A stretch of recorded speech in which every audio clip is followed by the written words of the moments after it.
Ini sebenarnya yang lebih mendalam itu adalah soal ketakutan mereka terhadap marwah Jokowi itu. Sampai sekarang saja rakyat yang hadir di rumah Jokowi itu ya dibilang settingan gitu kan. Karena mereka takut. Karena menurut kawan-kawan yang ahli di bidang itu, marwah itu sebenarnya lebih besar dari sebuah jabatan. Event itu jabatan presiden. Karena kalau marwahnya sudah begitu dalam, membekas sebuah kebaikan di hati masyarakat, itu akan bisa memayungi pergerakan apapun. Dan itu yang mereka tidak maui. Karena apa? Karena Gibran itu ada di sana, hadir bersama Pak Prabowo.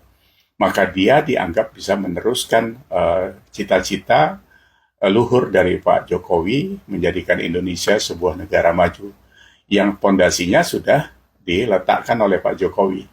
Jadi VIE itu kan jelas gitu, visi Indonesia Emas itu sudah jelas, itu yang mau dirontokkan mereka. Gitu. Nah, proksi-proksi yang lain ya kita lihat dari keseharian kita. Kemarin mohon maaf, termasuk perkumpulan purnawirawan yang kloter awal, saya katakan itu kloter 1, karena di kloter 2 itu ada Pak Wiranto, ada Pak Khairuddin, dan Pak Agung Gumelar yang mendukung pemerintah. Sementara kloter 1 itu mereka yang mencalonkan Anies mungkin ya untuk menggantikan Gibran karena Mas Gibran mau diminta diganti dan mereka membuat 8 usulan itu yang isinya itu ya nyeleneh-nyeleneh, termasuk di dalamnya itu yang sudah kita bahas pemulangan tenaga asing Cina dan sebagainya, itu kan sudah kelihatan kemana arahnya. Nah, proksi yang lain saya pikir ada di dalam Undang-Undang Nomor 1 Tahun 2025 yang sekarang juga masih simpang siur, karena di dalamnya itu ada penggiringan opini yang membenturkan dengan niat Pak Prabowo untuk memberantas korupsi. Karena apa? Di dalamnya itu kan tercantum di pasal 9 kalau tidak salah, bahwa direksi dan pejabat BUMN itu tidak lagi sebagai penyelenggara negara. Jadi intinya tidak boleh dicopot oleh KPK begitu. Ini juga sudah dihembuskan soal Danantara yang tidak bisa diaudit BPS dan KPK.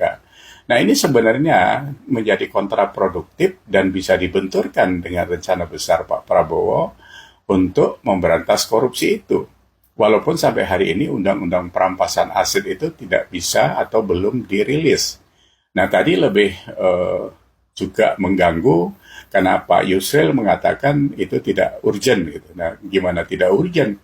Wong itu janjinya Pak Prabowo gitu kan. Itu salah satu alat yang dianggap bisa efektif. Besok ini juga kan kawan-kawan katanya mau geruduk DPR untuk meminta undang-undang itu disahkan. Ini jangan sampai timbul kekacauan di ranah sosial sehingga nanti terjadi benturan-benturan, ini membuat kita menjadi lemah sendiri gitu. Nah,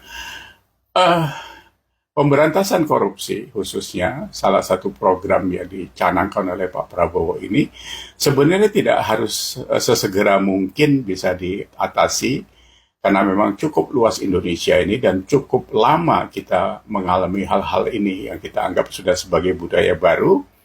Orang korupsi sudah tidak punya rasa malu, kalau nggak korupsi dibilang ketinggalan zaman.